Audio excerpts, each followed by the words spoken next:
여러분도 그렇지 않습니까? 요즘 크리스마스라 쇼핑센터나 주변의 길거리를 이렇게 다니다 보면 가끔씩 캐롤송을 들을 수 있고 또 가끔씩 크리스마스의 장식을 볼 수 있을 겁니다. 저도 여기 가까이 백운호수 근처에 쇼핑몰이 있는데요, 그곳에 갔더니 아주 엄청난 큰 추리를 장식을 해놨더라고요. 높이가 아마 제 생각엔 한 10m가 넘을 것 같아요. 엄청난 장식물을 달아놓았는데 좀 많이 아쉬웠던 건 기독교의 성탄의 아이콘이 없는 겁니다. 자, 우리가 수십 년 전에는 성탄절이 되면 성탄 카드나 그리고 장식물에 보면 동방 박사가 보았던 별이 있었습니다. 성탄의 아이콘이죠. 그리고 목자들이 있었어요.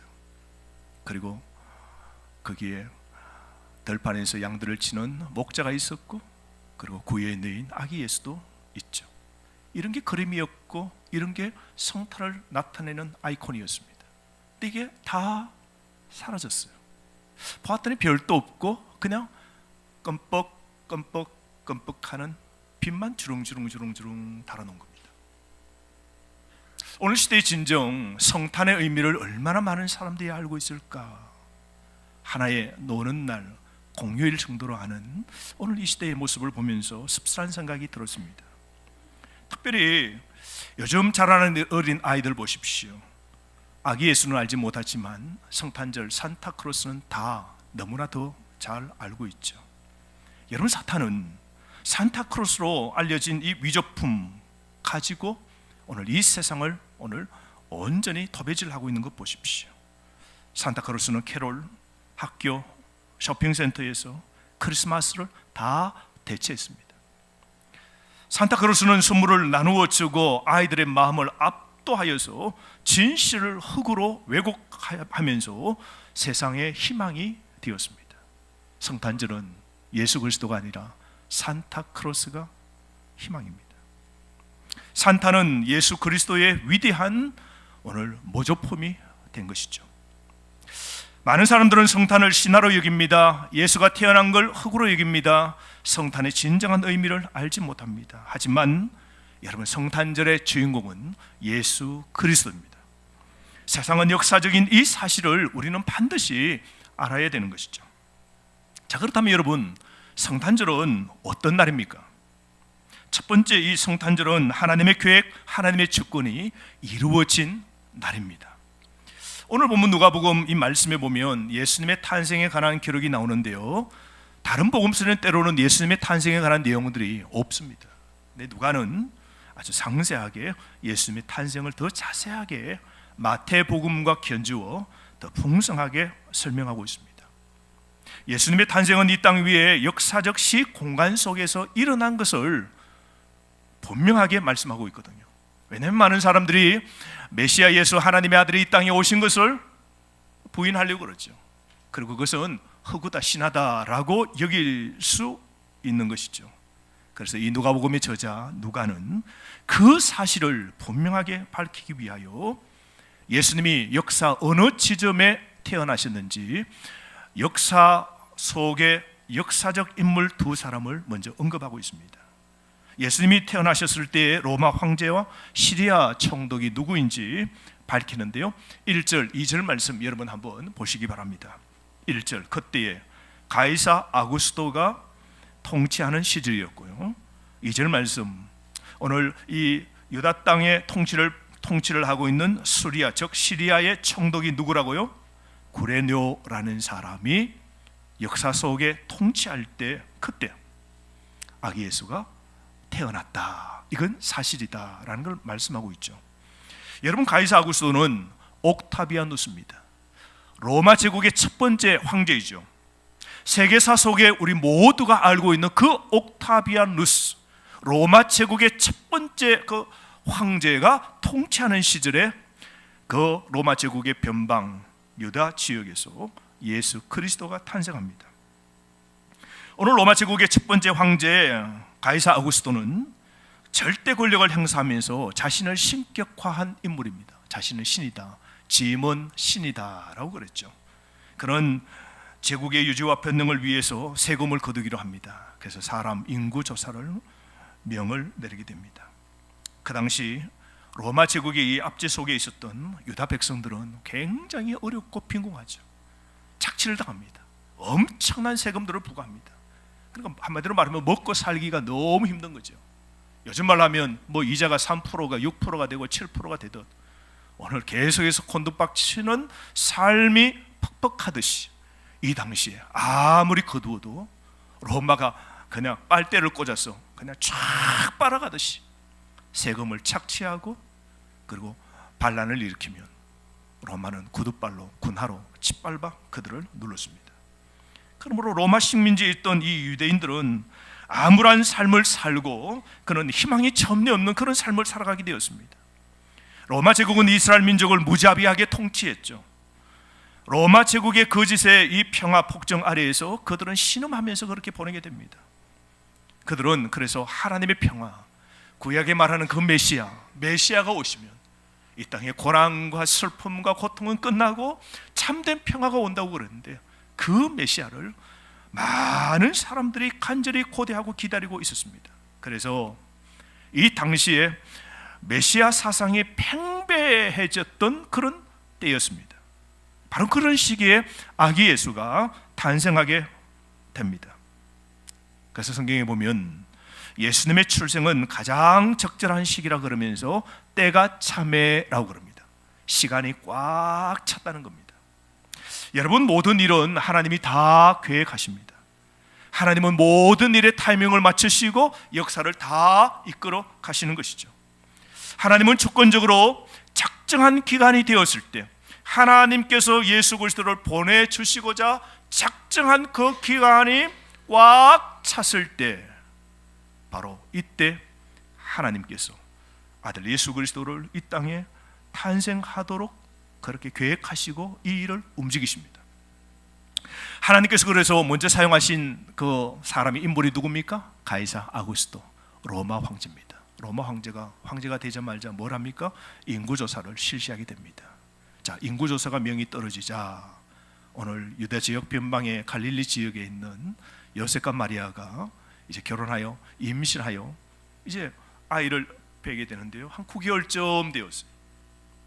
여러분, 9개월 때 여행을 간다는 것이 쉽지 않죠. 이제 해산할 준비를 해야 됩니다. 그런데 가이사가 명을 내렸기 때문에 그 명을 따라 자신의 초상이 살았던 베들레헴 지역으로 반드시 가야 됩니다. 그러므로 태어날 마리아 몸속에 있었던 예수가 베들레헴에 태어나도록 하신 그 구약의 예언을 이루기 위해서 하나님께서 오늘 갈릴리에서 베들레헴으로 오늘 9개월 된 만삭의 몸으로 요셉과 마리아가 이동하도록 만드신 분이 누구이십니까? 하나님이십니다. 그때 하나님께서 가이사 아구스토를 통하여 뭘 하십니까? 오늘 인구조사를 하도록 명령을 내리시는 이 일을 역사 배후에서 하나님께서 이 모든 일들을 다 진행하신 겁니다. 그러므로 여러분, 우리 삶 속에 일어나는 일은 결코 우연이 없음을 믿으시길 바랍니다. 우리 대한민국 역사도 그러고 여러분의 역사도 동일합니다. 모두가 하나님께서 개입하시고 하나님이 이끌어 가시는 역사이죠.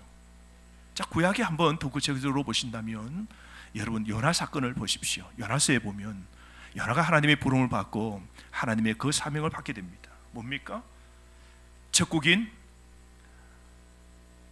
아수르 나라 니느웨에 가서 하나님 복음을 전하라 그럽니다. 근데 그 마음에 적국 나라에 가서 하나님 복음을 전하고 그들을 구원시킬 마음이 없는 겁니다. 그래서 요나는 어떻게 합니까?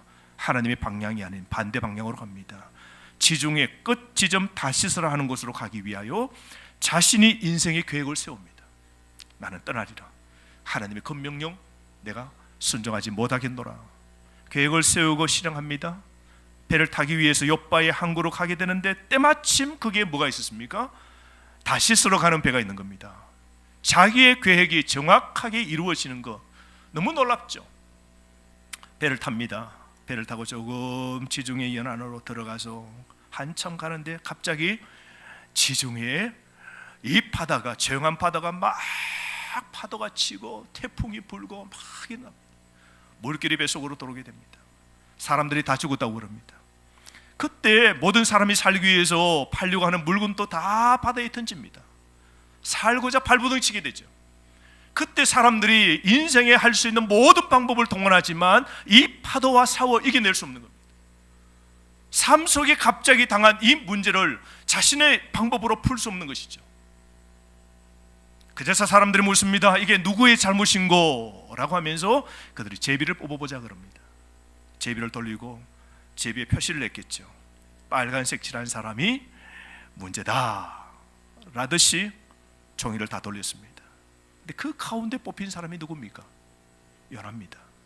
자, 여러분, 이 제비에 뽑히도록 하신 분이 누구이실까요? 그래서 사람들이 묻습니다. 당신이 왜 이렇게 무슨 잘못을 했는가? 라고 물었습니다. 당신은 뭘 하고 어디로 가는지 묻습니다. 그럴 때 그가 말했습니다. 나는 히브리 사람이고 하나님을 섬기는 사람인데 내가 섬기는 하나님의 말씀을 듣지 않고 명령을 어기고 내가 하나님의 반대편으로 가고 있다고, 하나님의 뜻이 아니고 내 뜻대로 지금 살고 있다고, 내 방향으로 가는데 하나님이 지금 심판하신다고 그렇게 말하죠. 그래서 내 잘못입니다 라고 말합니다. 그래서 사람들에게 말합니다. 나를 들어서 바다에 던져주십시오 라고 말합니다. 사람들을 살기 위해서, 이 사람을 살리기 위해서 그냥 최선의 방법을 다 합니다. 그런데 파도는 더 심하게 치게 됩니다. 어쩔 수 없이 사람들이 그 요나를 바다에 던집니다. 여러분, 잔잔한 바다도 수영해서 살기 힘든데요, 시커먼 바다에 엄청난 바람으로 파도가 치는 데서 누가 살 수 있겠습니까? 그런데 그 요나스 말씀에 보면 놀라운 것은 그때에 요나가 사람에 의해서 바다에 던져질 그때에 하나님께서 큰 물고기를 곁에 예비하셨다라고 그래요. 요나가 붕덩 바다에 빠지자마자 그는 몇 분 안 돼요, 죽게 되죠. 하나님이 예비하신 물고기가, 큰 물고기가 요나를 삼킵니다. 요나의 뱃속에 들어가서 보냅니다. 3일 주야를 보냅니다. 그러고 난 다음 그 뱃속에서 3일 동안 하나님 앞에 회개하고, 인생은 내 뜻대로 되는 것이 아니라 누구의 뜻대로요? 하나님 뜻대로 되고 또 하나님 목적대로 삶을 살아야 됨을 알게 되죠. 회개합니다. 그리고 난 다음 하나님께서 물고기 뱃속에 있던 그 요나를 어떻게 해요? 물고기가 토해내도록 하는데 무트로 나오게 됩니다. 여러분, 물고기 뱃속에서 그렇게 토해 나오도록 하신 분은 또 누구이실까요? 하나님이십니다. 여러분, 우리 인생의 사건, 모든 인생의 문제에서 하나님께서 모르시는 일이 없고 하나님께서 다 개입하고 계심을 여러분, 우리는 아셔야 됩니다. 그러므로 여러분, 하나님의 얼굴을 피하고 우리가 세상으로 나아갈 때 우리 인생의 문제는 더 크게 흉흉해진다는 사실과, 바다에 던져질 때에, 폭풍을 만났을 때에 이 요나의 고백이 뭐라 그럽니까? 내 때문이라고 그럽니다. 내 때문에 이 파도 풍랑을 만났다고 고백하는 거 보십시오. 그러므로 여러분, 우리 인생에 우연한 파도는 없는 겁니다. 하나님께서 그러나 파도 가운데서도 우리를 살리시기 위하여 예비하시는 하나님의 준비가 있음을 여러분 믿으시기를 바랍니다. 오늘 요나에게 일어난 이 모든 일이 놀라운 하나님의 섭리의 손길이고 하나님의 주권임을 우리는 볼 수 있는 겁니다. 그러므로 여러분, 여호와는 주권자십니다.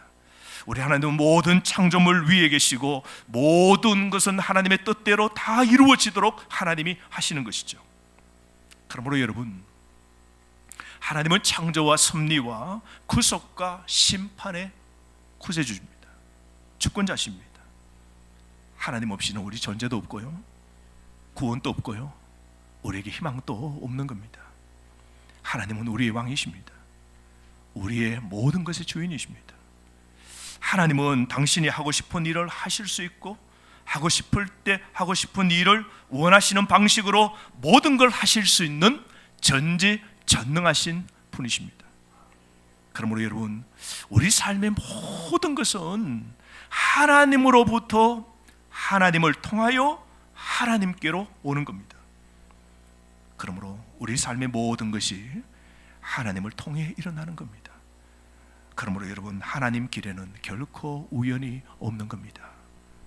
사랑하는 성도 여러분, 그러므로 우리가 항상 잊지 말아야 될 게 있습니다. 하나님은 내 주변의 모든 것에서 일하고 계십니다. 하나님은 내 삶의 모든 것에서 관여하고 계십니다. 하루하루 우리가 살아가는 우리의 삶이 마치 우연의 연속인 것 같은데요, 우리 인생에는 우연의 연속이 그런 일이 있지 않습니다. 정말 하나님이 내 길을 인도하고 계시는가 하는 의문이 들 때가 있을 때 여러분 있지 않습니까? 이럴 때에도 여러분 하나님의 섭리를 우리는 믿으셔야 됩니다. 때로 그래서 우리 인생 앞길이 깜깜하고 보이지 않고 어려운 문제가 생겼을 때에도 여러분 이 믿음을 놓치지 마시길 바랍니다. 보이는 삶 속에 감추어진 하나님의 섭리를 여러분 신뢰하시기를 바랍니다. 하나님이 이끄시는 우리의 길에는 결코 우연이 없는 겁니다. 그래서 여러분 하나님을 신뢰하지 않는 사람에게는 문제가 나타날 때 하나님을 원망합니다. 그리고 하나님 그 계획을 거부합니다. 그리고 그래서 시련이 닥치면 뭐라 표현합니까? 주변 사람 탓합니다. 화를 냅니다. 재수가 없어 생겼다고 불평합니다. 우리가 하나님께 집중하고 우리가 하나님을 신뢰하여 믿음으로 우리 인생의 길을 걷지 않는다면 우리는 결코 지금의 고통과 시련을 우리는 이겨낼 수 없는 겁니다. 그러므로 여러분의 삶에 대한 하나님의 목적을 여러분 거부하는 것이 죄입니다. 복된 삶은 하나님이 모든 상황을 통제하신다는 것을 인정하는 삶입니다. 우리가 신뢰해야 할 것은 하나님의 완벽한 계획과 하나님의 완벽한 타이밍입니다. 그래서 여러분 지금 내 고난과 시련을 극복하는 것은 우리의 힘이 아닙니다. 우리보다 앞서가셔서 불가능한 문을 여시는 하나님이십니다. 그러므로 여러분 시련으로 여러분의 삶을 정화시키고 점검처럼 나오게 하실 분도 하나님이십니다. 그러므로 여러분 우리 삶에 지금 일어나고 있는 모든 일은 하나님께서 다 주권적으로 섭리하시고 통치하고 하나님께서 이끌어 가심을 우리는 믿음으로 고백하셔야 됩니다. 그러므로 여러분 모두가 예수 그리스도 위에 굳건한 믿음의 기초를 세우시고 하나님의 계획과 목적을 소홀히 하지 않는 사람들이 다 되시기를 바랍니다. 그래서 여러분 지금 인생 폭풍, 풍랑과 고난과 어려움도 여러분 그 모든 것을 다 이길 수 있는, 그래서 굳건한 반석 위에 서는 여러분 되시기를 주의 이름으로 축복합니다.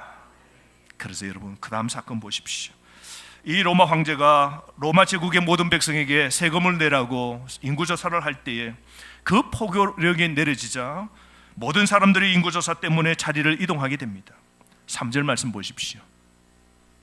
모든 유다 사람들은 호적 신고하러 자기들의 고향으로 가게 되었다고 그러죠. 4절 5절 말씀 보십시오. 다윗의 후손인 요셉도 갈릴리 지역의 나사렛을 떠나서 다윗 왕의 고향인 유다 땅 베들레헴으로 가야 했습니다. 그래서 요셉은 이미 만삭이 된 약혼녀 마리아와 함께 호적을 등록하러 길을 떠나게 됩니다. 요즘 여러분 호적 등록하러 그렇게 움직여야 될 그때에 요셉과 마리아는 상당히 어렵습니다. 여러분 9개월 된 만삭의 몸입니다. 만약에 황제가 이런 칙령을 내리지 아니하였더라면 절대로 여행 안 가죠. 여러분 만삭이 된 채 9개월인데 어디에 먼 여행을 떠나겠습니까?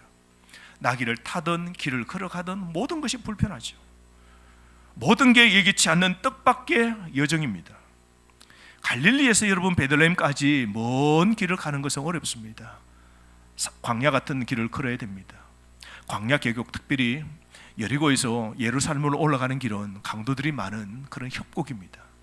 그런 곳은 강도떼들이 출현하는 곳이거든요. 만삭된 아내를 끌고 이게 예루살렘으로 올라서 베들레헴에 간다는 것 여러분 쉽지 않습니다. 그럼에도 이 여행을 포기할 수 없는 건 황제가 자신의 제국의 모든 사람들에게 뭘 내렸습니까? 자기의 조상 고향 땅으로 가서 호적을 하라고 칙령을 내렸기 때문에 어쩔 수 없이 요셉과 마리아 이 가정은 반드시 등록하러 고향으로 가야만 했던 거죠. 그런데 놀라운 것은 여러분, 요셉과 마리아를 베들레헴으로 데려온 건 황제의 법령이었지만 하나님이 구약의 예언을 성취하기 위하여서 이미 예수님의 탄생의 때를 조율하신 겁니다. 마리아 몸속, 처녀의 몸속에 성령으로 잉태된 그 예수가 9개월째입니다. 곧 태어날 때 어디에 태어나야 됩니까? 베들레헴에 태어나야 됩니다. 왜요?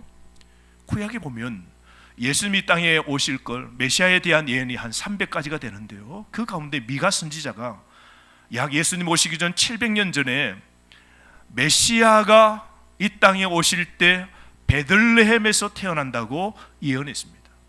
하나님이 선지자에게 말씀하셨거든요. 그 예언을 이루기 위하여서 하나님께서 황제를 통하여 청령을 내리고 어쩔 수 없이 이 명령을 어기면 안 됩니다. 그래서 어쩔 수 없이 움직이게 하나님이 이 모든 걸 간섭하신 것입니다.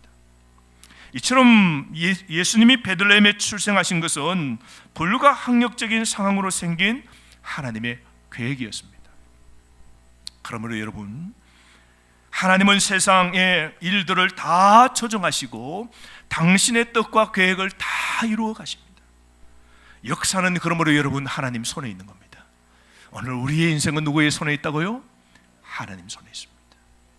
우리의 자녀의 인생은 또 누구의 손에 있습니까? 하나님 손에 있습니다. 우리의 인생은 하나님 손에 다 있는 겁니다. 모든 게 하나님의 예정과 계획과 목적과 섭리대로 다 이루어지는 겁니다. 오늘 또 우리 인간 역사가 사람들이 움직여 일들을 하는 것 같지만 우리 역사는 하나님께서 배후에서 주도하십니다. 그러므로 여러분, 오늘 우리 인생길에도 예기치 않는 문제들을 만나기도 합니다. 당황스러운 일들을 만날 때도 있죠. 여러분, 예기치 않는 문제가 여러분 삶 속에 들어올 때가 있죠. 예기치 않는 질병이 찾아옵니다. 예기치 않는 자녀의 문제가 생깁니다. 예기치 않는 지금의 이 경제적인 어려운 문제를 이렇게 만난 겁니다. 여러분, 아니, 불과 작년만 해도 이런 문제가 있었습니까? 누가 알았습니까? 예기치 않는 문제 앞에 모두가 이제서 당황하는 거죠. 그럴 때 여러분, 우리 삶에 가장 어렵고 이해되지 아니하는 어려운 문제가 있을 때, 그때 우리가 꼭 기억해야 될 게 있습니다. 내 모든 일이, 내 주변에 일어나는 이 모든 일이 주님의 뜻과 계획 속에서 지금 또 진행되고 있음을 여러분 잊지 말아야 됩니다. 우리가 당하는 예기치 못한 여정에서 하나님은 여전히 나와 함께 하심을 여러분 믿으셔야 됩니다. 예상치 못한 여러분의 삶의 지금 어려운 문제, 이 여정의 이 끝까지 목자 되신 이 하나님의 손길이 우리 삶에 계속 있어서 우리 삶을 빚어가시고 우리 삶의 고난을 합력하여 선을 만들어 가시고 하나님이 이끄시는 방향, 내가 계획을 세울지라도 하나님이 나를 통하여 이루고자 하시는 그 목적의 방향으로 이끌어 가실 그 선하신 하나님을 여러분 인정하고 믿으시기를 주의 이름으로 축복합니다. 두 번째로 여러분, 성탄절은 임마누엘의 날입니다. 따라합시다. 임마누엘. 여러분 보십시오. 요셉과 마리아가 베들레헴 고향에 호적 등록하러 가게 되죠. 그곳에서 드디어 아기를 출산하게 됩니다. 6절, 7절 말씀 보십시오.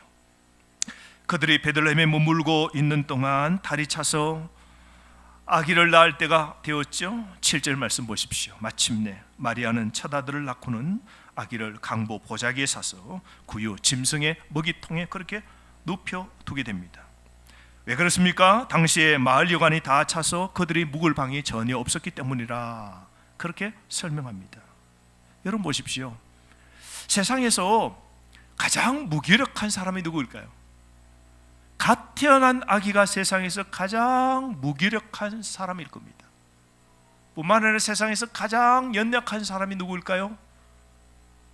갓 아이를 출산하고 해산한 여인일 겁니다. 가장 무기력하고 가장 연약한 사람이 오늘 여간방에도 들어가지 못하고 짐승이 머무는 곳에서 해산했습니다. 이때 여러분 마리아의 나이가 역사가들이 추정하기에 12세에서 14세라고 그럽니다. 고대 사회는 2000년 전에 일찍 결혼했거든요. 그러니까 12살에서 14살에 마리아가 아기 예수를 낳은 겁니다. 여러분 상상해 보십시오. 아무런 준비가 되지 않았습니다. 갇힌, 닫혀있는 그런 따뜻한 방도 아닙니다. 열린 공간에서 생애 처음으로 아기를 낳게 됩니다.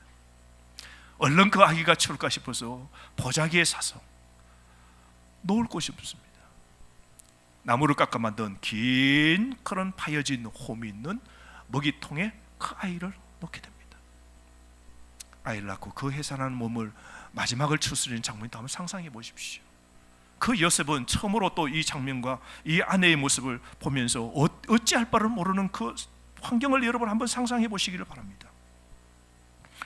태어난 그 아기의 그걸 바라보고 있는 이 부모 마리아와 요셉, 그들의 마음, 그들의 심정은 어떻을까요? 그런데 여러분, 하나님 그 아들은 어디로 오셨습니까? 왕궁이 아닌 오늘 말구유로, 그리고 먹이통으로, 그리고 요셉과 마리아 인간 사이로 오신 것이죠. 그래서 하나님이 우리와 함께 하시러 인간의 몸을 입고 예수가 이 땅에 오신 겁니다. 만물의 왕이 하늘에서 가장 빛이 난 모습으로 이 땅에 오신 이 상황을 여러분 한번 상상해 보시기를 바랍니다. 아기는 구유, 즉 여물통에 누이게 됩니다. 말이나 소를 먹이기 위한 긴 여물통 그 구유는 새로 태어난 아기를 낳기에 이상적인 그런 장소는 아닙니다. 여러분, 우리 예수님은 권력과 힘과 오늘 세상의 꼭대기, 오늘 최고의 지점, 그곳으로 오신 것이 아니라 오늘 이 세상 가장 낮은 곳으로 오신 겁니다. 예수님은 온화하고 연약한 아이로 이 땅에 오셨습니다. 육신을 입은 하나님으로서 우리 예수님이 우리에게 영생을 주시기 위하여 가장 낮은 자리로 오늘 이 땅에 오신 것이죠. 오늘 예수님이 이 땅에 오신 목적이 무엇입니까? 요한복음 3장 16절 17절 말씀, 하나님께서 세상을 이처럼 사랑하셔서 외아들을 주셨으니 이를 그를 믿는 사람마다 멸망하지 않고 영생을 얻게 하려 하심이라 그랬죠. 하나님께서 아들을 세상에 보내신 것은 세상을 심판하려 하시는 것이 아니라 아들을 통하여 세상을 구원하시기 위함이라고 그랬습니다.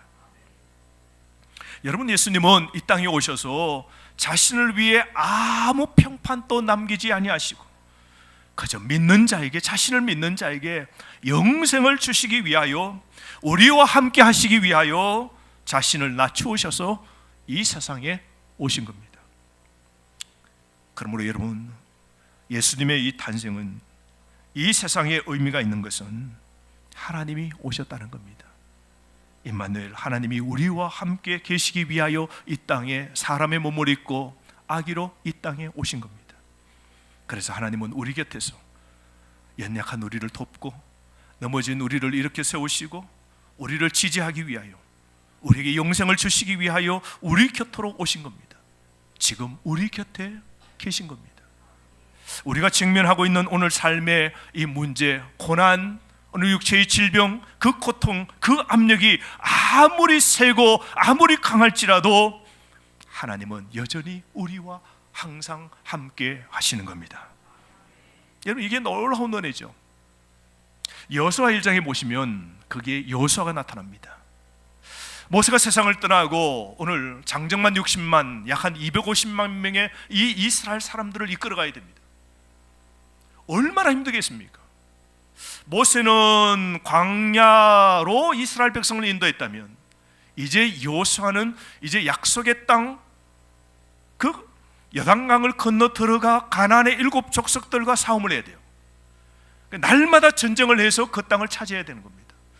요셉은 이제 이 여호수아는 전쟁밖에 없는 것이죠. 얼마나 두렵겠습니까? 여호수아는 너무 두려웠다 그럽니다. 벌벌 떨면서 내가 어찌 이 지도자의 이 일을 할 수 있을까? 떨고 있을 때 하나님이 찾아오셨습니다. 그러면서 하나님이 하신 말씀이 뭡니까? 두려워 말라, 놀라지 말라, 내가 너와 함께 하리라 하시면서 더 이상 두려워할 필요가 없는 3가지 이유를 도리어 떨고 있는 여호수아에게 하나님이 말씀하셨는데요. 그 첫 번째가 하나님께서 지금까지 모세와 함께한 것처럼 이제는 내가 너와 항상 함께하리라. 하나님이 약속합니다. 이제는 내가 너와 항상 함께하리라. 임마누엘의 약속을 해주신 것이죠. 여호수아 1장 5절 말씀입니다. 내 평생에 너를 능히 대적할 자가 없으리니 내가 모세와 함께 있었던 것 같이 너와 함께 있을 것입니다. 내가 너를 떠나지 아니하며 버리지 아니하리라. 두 번째로 하나님이 약속하시는데요, 너가 발바닥으로 밟는 것을 내가 다 너에게 준다. 그건 뭐예요? 두려워 말고 전쟁으로 나가면 그 땅은 하나님이 다 주시겠다고 약속하십니다. 세 번째로 하나님께서 내가 너에게 명령한 것이 아니냐라고 말합니다. 내가 너에게 가라고 명령하는 자가 누군가라고 말씀합니다. 내가 너에게 지금 명령하고 있노라고 말씀하죠. 여러분, 정복하라고, 승리할 수 있다고, 두려워 말라라고 말씀하신 분, 명령하신 분이 누구십니까? 하나님이십니다. 오늘도 저와 여러분에게 우리 인생 두렵고 떨고 오늘 절망 가운데 있는 우리에게 이 아침에도 하시는 능력의 말씀을 선포하시는 분이 누구십니까? 여호와 하나님이십니다. 하나님이 뭐라고 그러십니까? 여호수아 1장 9절 말씀, 내가 너에게 명령하는 것이 아니냐? 강하고 담대하라. 두려워하지 말라. 놀라지 말라. 너가 어디로 가든지 너 하나님 여호와 내가 너와 항상 함께 하리라. 이 말이 무엇입니까? 너는 이제 쫄지 말고 겁먹지 말고 나를 믿고 너와 함께 할 테니까 나가라. 밟는 곳마다 미래를 향하여 소망을 품고 희망을 품고 나가라. 내가 너와 함께 하리라. 너 미래의 땅, 너 미래의 그 모든 펼쳐놓은 것을 내가 너에게 주리라. 하나님께서 떨고 있는 여호수아를 설득하신 겁니다. 사랑하는 성도 여러분, 오늘 이 아침에도 하나님이 여러분에게 설득하고자 하십니다. 오늘 그러므로 여러분 무슨 일이 있어도 여러분 당황하지 마십시오. 심장이 새약해지는 수고의 날들이 이어질 때 맹렬하게 여러분의 인생을 공격하고 그 공격하는 시험이 무엇이든지 간에 예수님이 나와 함께 하심을 잊지 마시기를 바랍니다. 하나님께서 저와 여러분과 함께 하심을 꼭 기억하시기를 바랍니다. 우리가 인생길을 걸어갈 때 불뱀을 만납니다. 청가를 만납니다. 우리가 무릎는 곳을 지날 때가 있습니다. 인생의 모래 폭풍 같은 시련을 만날 때가 있습니다. 고생이 숱하게 우리 인생 앞에 찾아올 때가 있습니다. 그럴 때 희망의 끈을 놓치지 않고 우리가 살아야 되는데요, 우리가 꼭 한 가지 희망을 붙잡아야 됩니다. 그것은 예수님이 지금 나와 함께 하신다는 겁니다. 이 사실이 우리에게 최고의 희망인 겁니다. 그러므로 여러분, 임마누엘의 믿음이 인간이 가질 수 있는 최고의 인생의 자산입니다. 이 임마누엘 신앙이 있다면 지금의 고난의 밤일지라도 희망의 아침으로 바꾸어 놓을 수 있는 겁니다. 사랑하는 성도 여러분, 하나님은 더 이상 하늘에 계시지 않고 우리와 함께 하시는 하나님, 임마누엘의 하나님이십니다. 우리가 그리스도인 될 때, 우리가 예수 그리스도를 믿을 때 하나님은 더욱 가까이 우리에게 찾아오십니다. 우리 삶을 주께 온전히 드릴 때 하나님은 우리 안에 계십니다. 내 안에 사십니다. 우리와 함께 하십니다. 그리스도 안에서 하나님은 저와 여러분이 생각하는 것보다 훨씬 더 가까이 계십니다. 하나님이 지금 또 내 가까이 계신다는 것을 안다면 여러분 세상이 두렵지 아니할 겁니다. 그래서 혹 지금 내가 죽음 앞에 있을지라도 죽음도 두렵지 아니하는 그런 은혜가 우리에게 있게 되는 것이죠. 그러므로 여러분, 오늘부터, 오늘 이 아침부터 하나님의 손에 여러분의 삶을 온전히 다 맡기면 하나님이 모두 다 하실 겁니다. 하나님이 다 일하실 겁니다. 세상에서 여러분 가장 좋은 것은 하나님께서 우리와 함께 하신다는 겁니다. 하나님이 우리와 함께 하십니다. 성도 여러분, 지금은 대림절 기간입니다. 임마누엘, 하나님이 우리와 함께 하십니다. 여러분, 오늘 우리 서로 옆 사람에게 한번 인사하실까요? 하나님이 우리와 함께 하십니다. 하나님이 우리와 함께 하십니다. 그렇습니다. 임마누엘, 하나님이 우리와 함께 하십니다. 이 은혜로 오늘 이 고난 속에서도 하나님이 함께 하십니다. 하나님 복되게 만들어 주십니다. 이 하나님을 소망하며 오늘 대림하시는 저와 여러분 되시기를 주의 이름으로 축복합니다. 주신 말씀 가지고 이 시간 기도했습니다.